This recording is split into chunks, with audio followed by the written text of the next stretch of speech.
Good afternoon, everyone. It's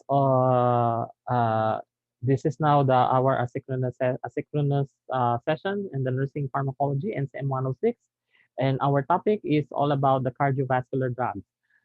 We all know that the cardio, from the term itself cardio, we are referring to the heart, and vascular we're referring to the blood vessel, and the heart is part of the circulatory system, which is the main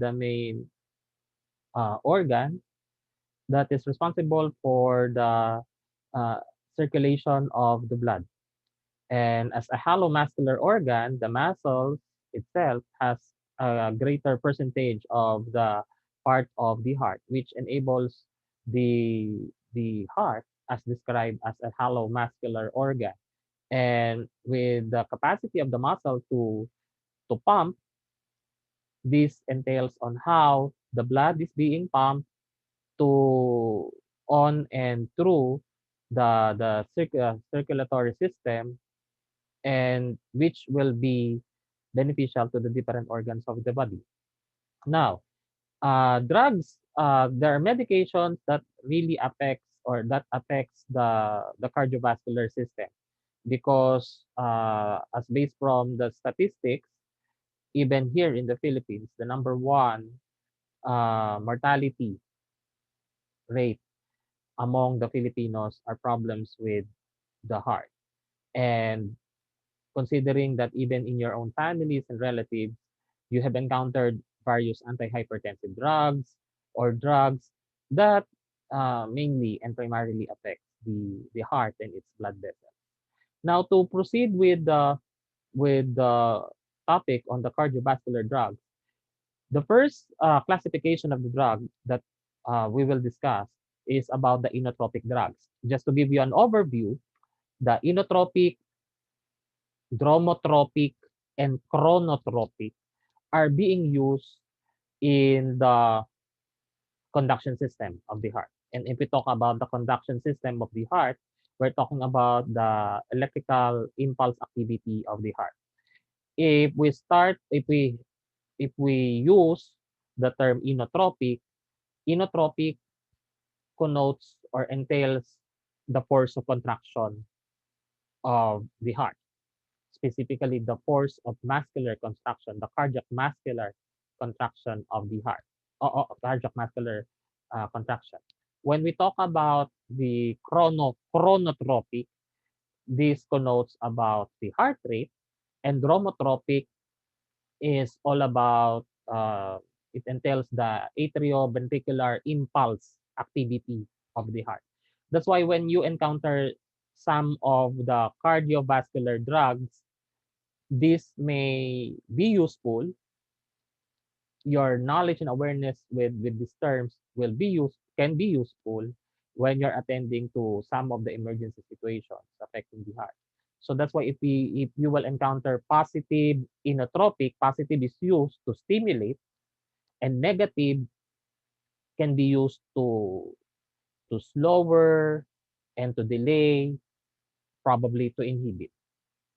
Okay, so that's why when for just for an example, if we use this positive inotropic drugs, if we use the positive inotropic drugs, it entails stimulation of the force of contraction of the heart. And if we use the negative inotropic drugs, so obviously it inhibits, it delays, it slows the force of contraction of the heart. Just similar or just the same with the use of the chronotropic, which connotes heart rate. If it is positive chronotropic, then it connotes stimulation of the heart rate, and negative chronotropic to inhibit or to slow the heart rate. Just the same as for dromotropic.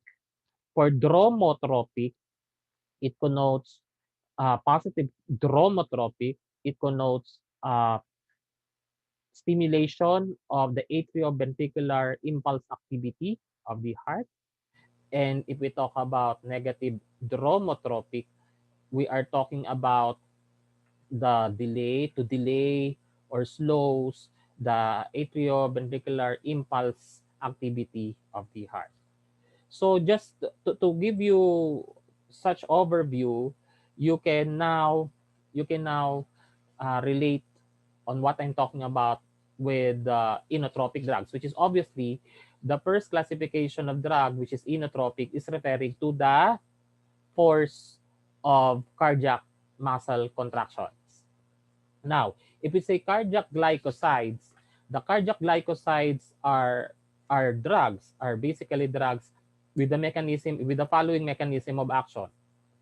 Now, the number one is it inhibits sodium and potassium activation of adenosine triphosphate. So, very familiar of what is sodium and what is potassium. Sodium is an electrolyte that is present in the extracellular compartment, actually the highest positively charged electrolyte. Potassium is the highest positively charged electrolyte in the intracellular compartment.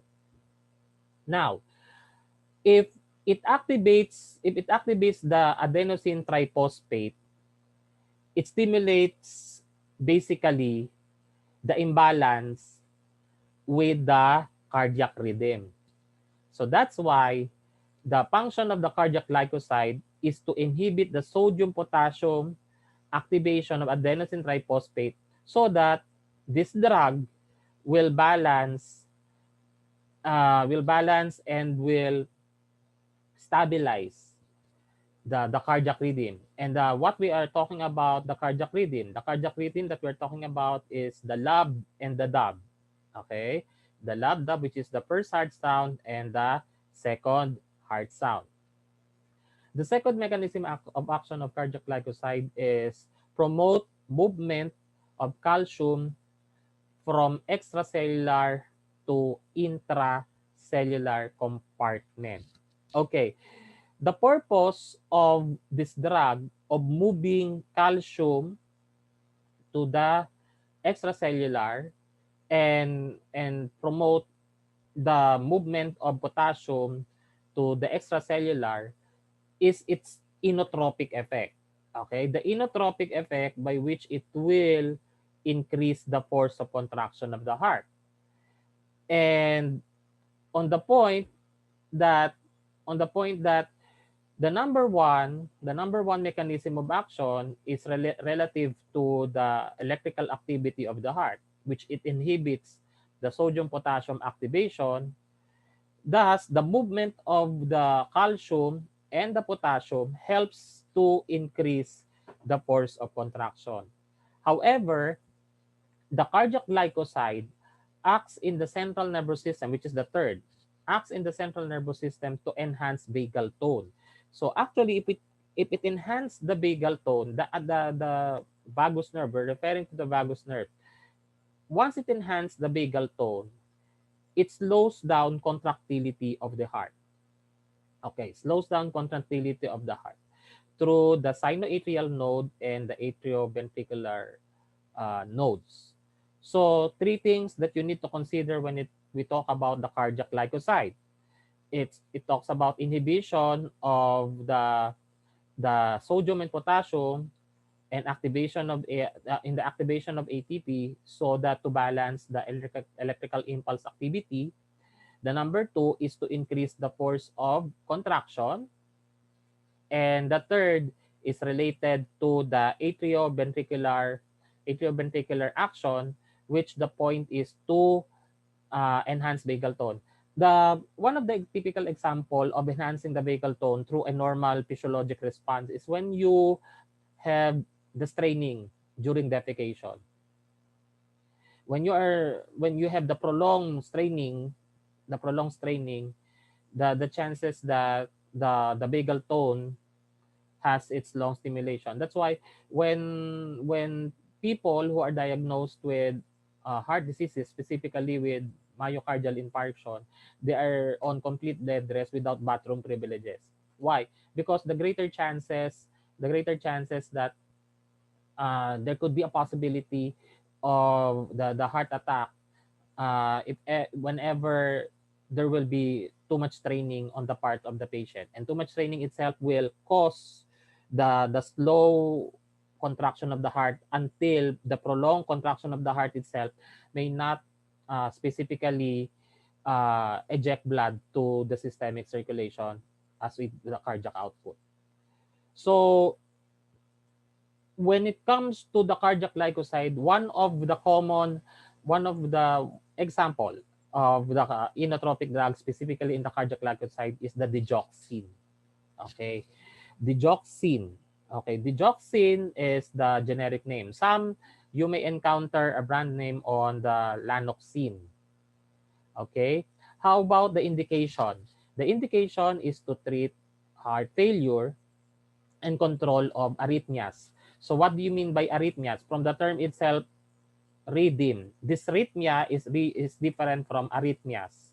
Because if we talk about dysrhythmias from the word dys, the difficulty of to balance cardiac rhythm. But if we talk about arrhythmias, it is a more possible irreversible condition that may lead to fatality.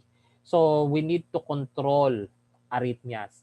And digoxin is the drug of choice because as what I have mentioned in the mechanism of action, there are the mechanism of action entails it balances the cardiac rhythm. When it balances the lab, it balances also to sustain the cardiac muscle contraction, which is very important because contraction itself is related on the cardiac output. Now, on the perspective that there are some situations that that you may encounter toxicity. And I know that I have introduced to you some antidotes. And one of the antidotes that I have introduced to you is Digibind. Okay? The Digibind is an antidote whenever you will encounter adverse reactions related to digoxin. Now, what is the significant adverse reactions which you must take into consideration when your client had complaints of seeing yellowish spots, which basically and primarily affects the visual, okay, the visual and specifically the optic nerve. It is also called as digitalis toxicity. Okay, why? Why cardiac glycoside? Why digoxin is also called as digitalis? Because the drug itself came from digitalis plant. And that's why it is also called as digitalis toxicity. So common manifestations of adverse reactions when the drug reaches toxicity is the response of the GI. Okay? Response of the GI, it's either it could be in a vomiting or it could be through a diarrhea.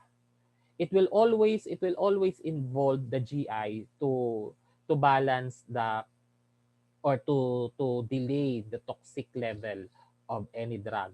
So that's why the adverse reaction will give the alert mode. Okay, we'll give alert mode to the nurses so that to stand by the antidote, which is the Digibind. So what are the adverse reactions of the digoxin? So we have fatigue, malay. Malay is related to the general weakness. Depression. Why depression? Because uh, if we talk about toxicity, the supposedly expected action of the drug is opposite. Okay, will be opposite. What do you mean? It counteracts the supposed effect of the drug. If the effect of the drug is to balance the electrical activity, then it will cause imbalance if it reaches toxicity. If the force, if the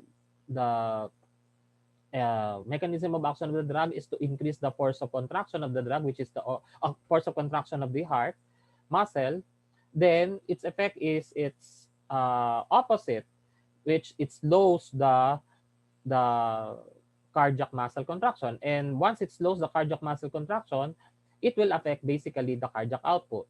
So if it will affect the cardiac output, it will affect the circulation on part of the brain, and it may not balance the neurotransmitters. That's why possibly you may be out of focus, or some of the neurotransmitters may cause its imbalance and possibly may cause depression.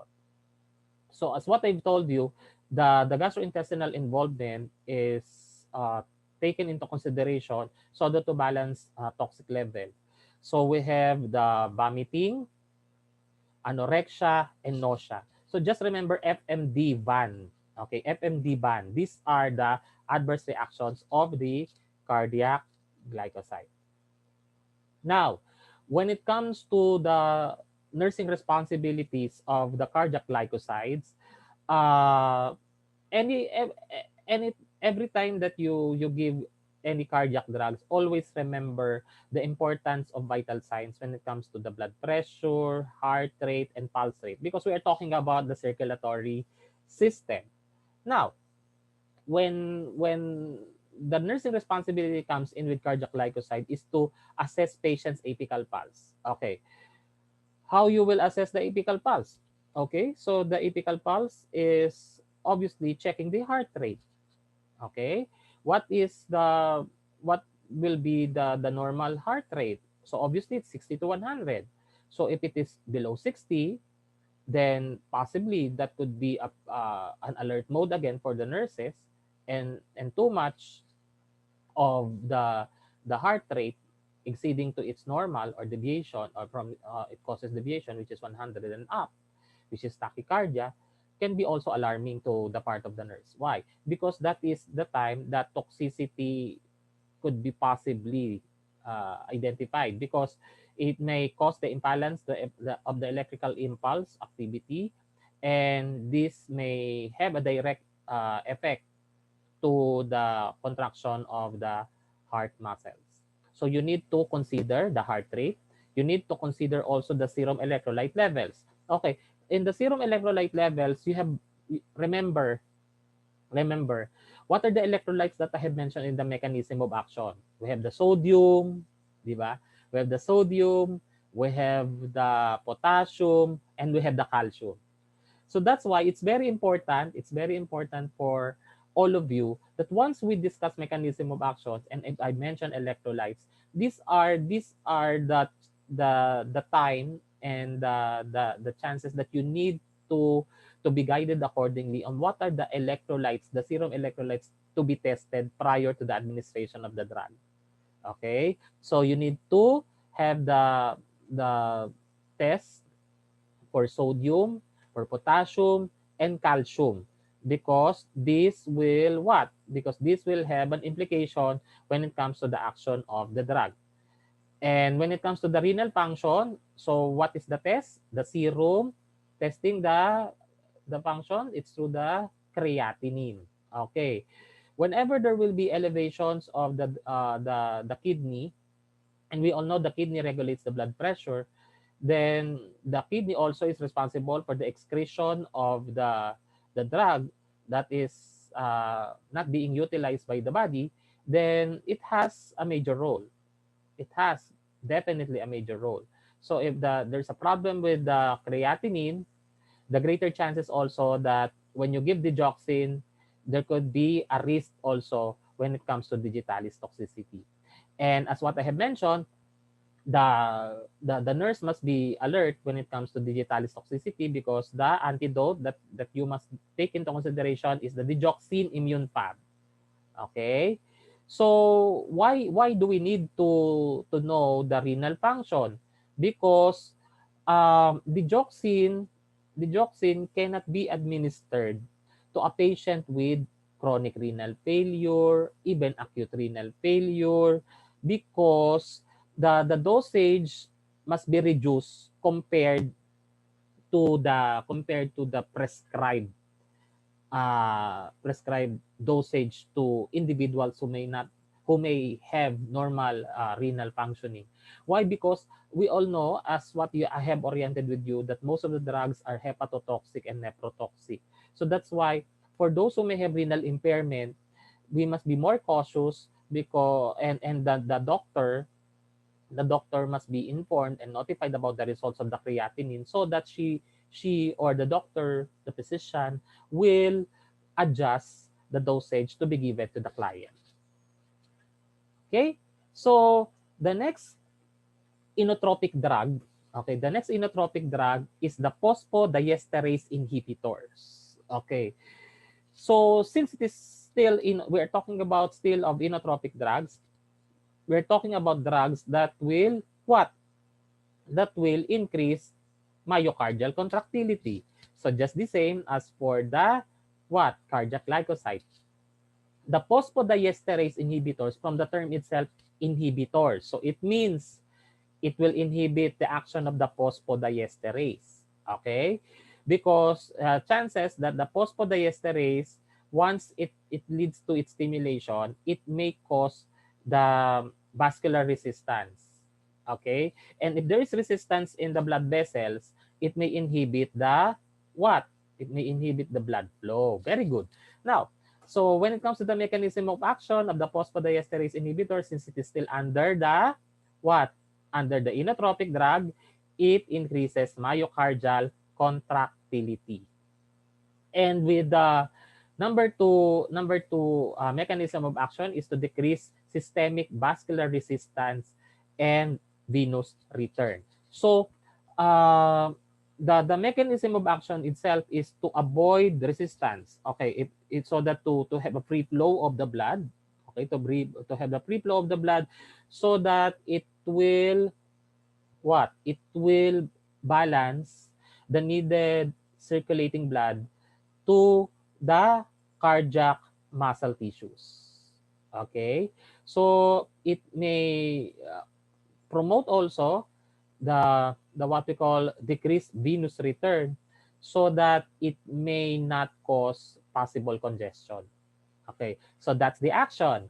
Now, when we talk about the drugs that are considered as for phosphodiesterase inhibitors, these are the drugs that ends in renone. Okay, remember that. Those drugs that ends in renone. So we have inamrenone, we have milrenone.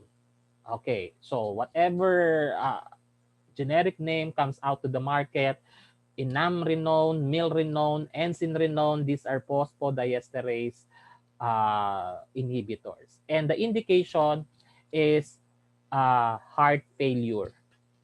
Okay, this is usually also indicated for patients with heart transplant. This is for long term. This is for long term because since the client may have the heart transplant, so there must be a drug that will sustain the contraction, the forceful contraction of the heart. And the drug of choice is the phosphodiesterase inhibitor. Now, that is for the long term. For the short term is to consider the heart failure. So what do we mean by heart failure? From the term itself, failure, when the heart becomes enlarged, or what we call cardiomegaly, it's obvious that there is a congestion in the heart, and there will be there is, or there are insufficient cardiac output that is supposedly ejected to the systemic circulation. So to increase the force of contraction, it may cause also to sustain the needed cardiac output needed by the systemic organs, so that to prevent and to treat heart failure. So that's for short term, and for long term we have for the heart transplant. Now, when it comes to the nursing responsibilities is to monitor hemodynamic status. If we consider hemodynamic, hemo is the blood, dynamic is the flow of the blood that is responsible for the heart. So very obvious that we're talking about what? We're talking about how can we check this hemodynamic system. It's through very basic blood pressure, heart rhythm, and the heart rate. Okay, it's very important to consider the use of the infusion pump. This is because we all know that there are some drugs, since it will forcefully increase myocardial contractility. It is very important to administer the drug on the right pace. Okay, on a right pace. It must not be given on a bolus, on a short pace, because we all know for a fact that when once it is given very fast through an IV bolus, it may cause the possibility of what immediate response, and may cause the increased myocardial contractility, and may cause the imbalance on the electrical impulse. So that's why infusion pump is advisable, so that to control, okay, to control the pacing of administration of this drug, and to prevent the toxicity level.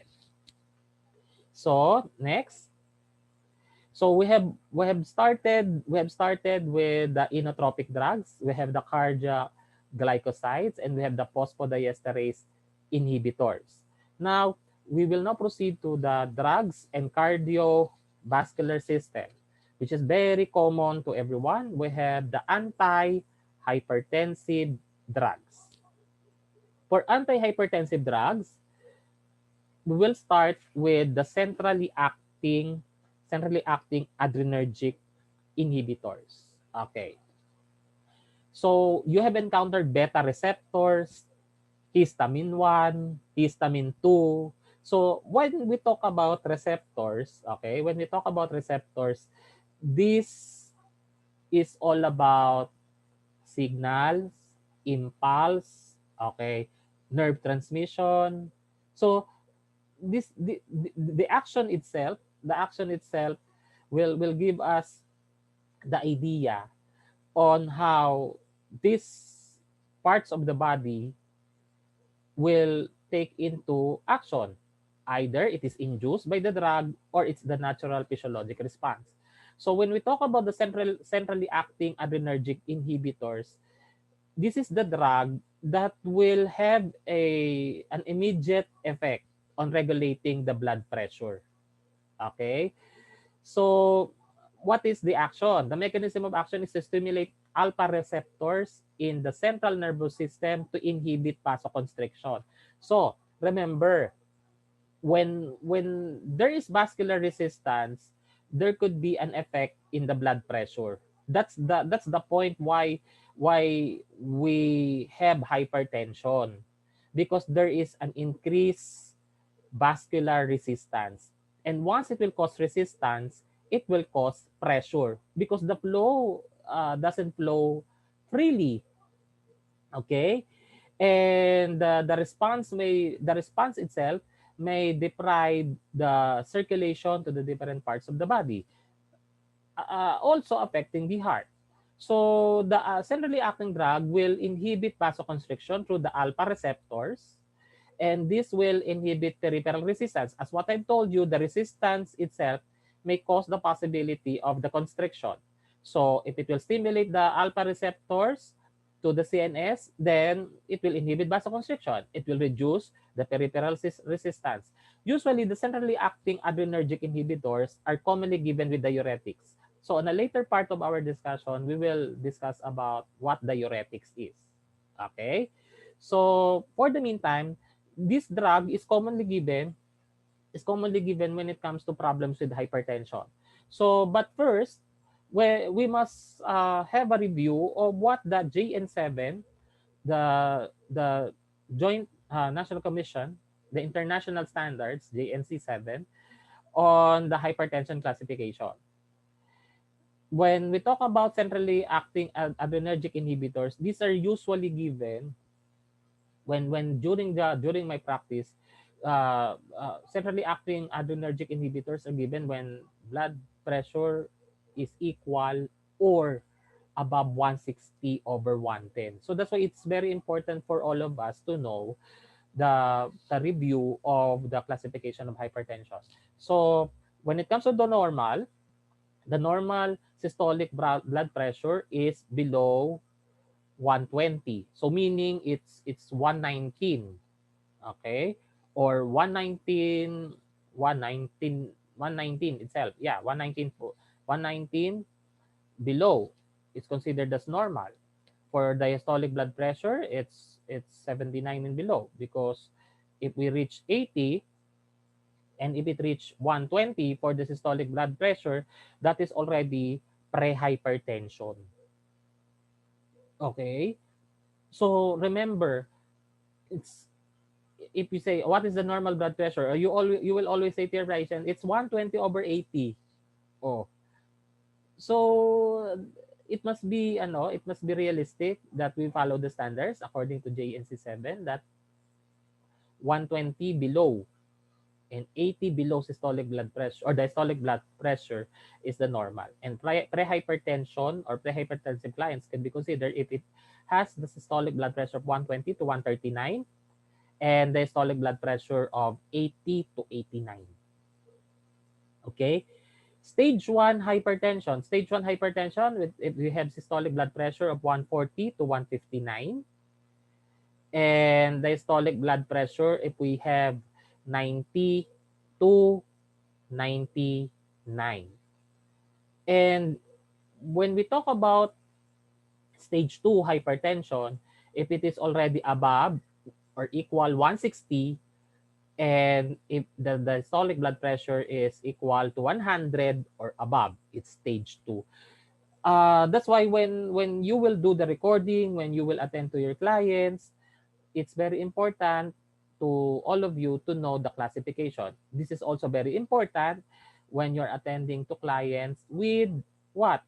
With preeclampsia, with eclampsia, because on a separate discussion that we have, this is very important because blood pressure status of each individual accordingly to specific population group is very significant on what role you must discharge and monitor as well.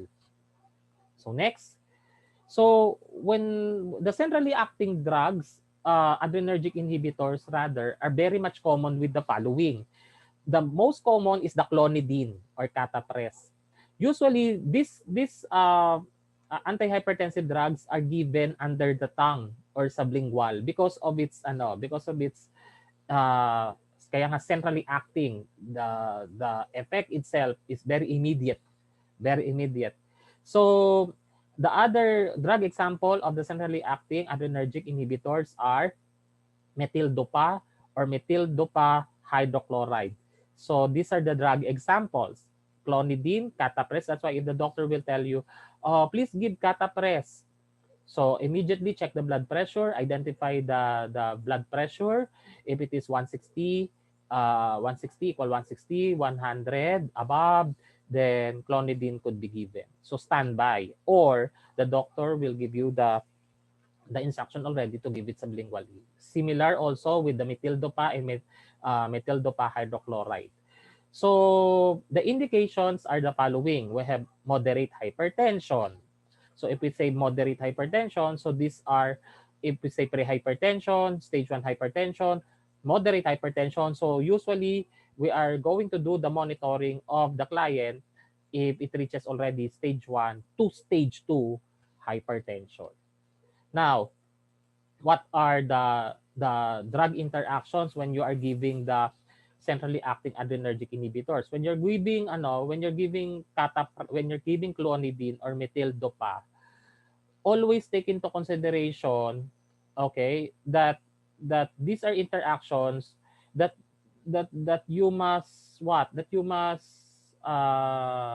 take in mind. Why? Because this may cause its drug interaction and may lead to the possible problem with the efficacy of the drug. Example, when you have the clonidine and give at the same time beta adrenergic blockers. Example of the beta adrenergic blockers are those drugs that ends in olol. Okay, so when you both give this drug, clonidine and the beta blockers itself, it blocks the antihypertensive effect. So what do you mean by blocking the antihypertensive effect? It will not regulate the blood pressure to what is expected. Second, when the drug is given, the clonidine or the methyl-dopa is given with verapamil. So what is verapamil? So the verapamil is considered as what? A calcium channel. Okay. So when these drugs are given with clonidine, so the sudden drop of the blood pressure could be expected. So immediate. and you may have a responsibility to that. If you have given at the same time verapamil and clonidine or methyldopa, and it causes sudden drop of the blood pressure, the patient may lead to cardiac arrest. So very important note to take note of that. Next is if you give methyldopa and lithium. Usually the number 3 and the number 4, we're talking about these are drugs that are given basically to some of the problems with the mental health. Now, if methyldopa is given with lithium, then you are taking a risk of lithium toxicity. And when it reaches the toxicity level, it could be harmful. Why? Because it may reach to the possibility that the liver may not anymore regulate its toxicity level, and it may circulate to the different organs of the body and may cause its damage. So another is when we talk about methyldopa and given with monoamine oxidase inhibitor, this may cause the possibility naman of excessive sympathetic stimulation. What do you mean by sympathetic stimulation? It will increase the inotropic effect. It will increase the force of contraction, and possibly the overload, the cardiac overload could be experienced, and this may increase the oxygen demand. So, what are the nursing responsibilities? Nursing responsibilities of the uh, antihypertensive drugs, specifically in the centrally acting adrenergic inhibitors. So the nursing responsibilities are the following. Number one, monitor the client with history of mental depression. Why? Because what I have mentioned to you with the lithium and the monoamine oxidase inhibitor, these are the drugs that are given with mental depression. And once you mix or give this simultaneously with clonidine and methyldopa, then I have mentioned about its action. Okay, what's the action? It's either lithium toxicity, the other one is it may cause excessive stimulation of the sympathetic response. And what is the sympathetic response? It may cause the increased force of contraction. Be also bear in mind also that methyldopa may cause discoloration of the urine. So it darkens the urine. Okay? It darkens the urine. It makes the urine has its concentrated color. But if that only happens when you're giving methyldopa, then that could be one of its effect. But but also consider other factors. Take clonidine at bedtime to prevent orthostatic hypotension. So what do you mean by that? Clonidine can be given at the bedtime so that whenever the patient will not have its immediate change in position, and the patient once took the drug, it will continuously have one position at the time when sleeping. Unlike when you're giving this to a patient who is awake and during daytime, and he may change position. The sudden drop of the blood pressure upon changing the position may cause the orthostatic hypotension. So these are taken into consideration. Okay? So I think before we proceed to the next type of the drug, that is the part 1 of our anti-hypertensive drug. So I will continue with the next video on the peripherally acting adrenergic inhibitors. So, okay.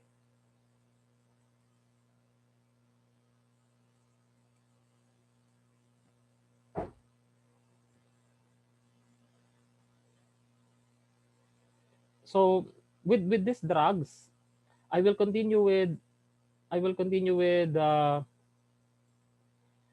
the next video, probably with the part 2, okay? With the part 2 video on the peripherally acting drug inhibitors, so that once you finish the part 1, obviously you will continue with the part 2 video. So I will just end up this discussion, and once you have done with this video, you may continue with the next one. Okay, thank you very much.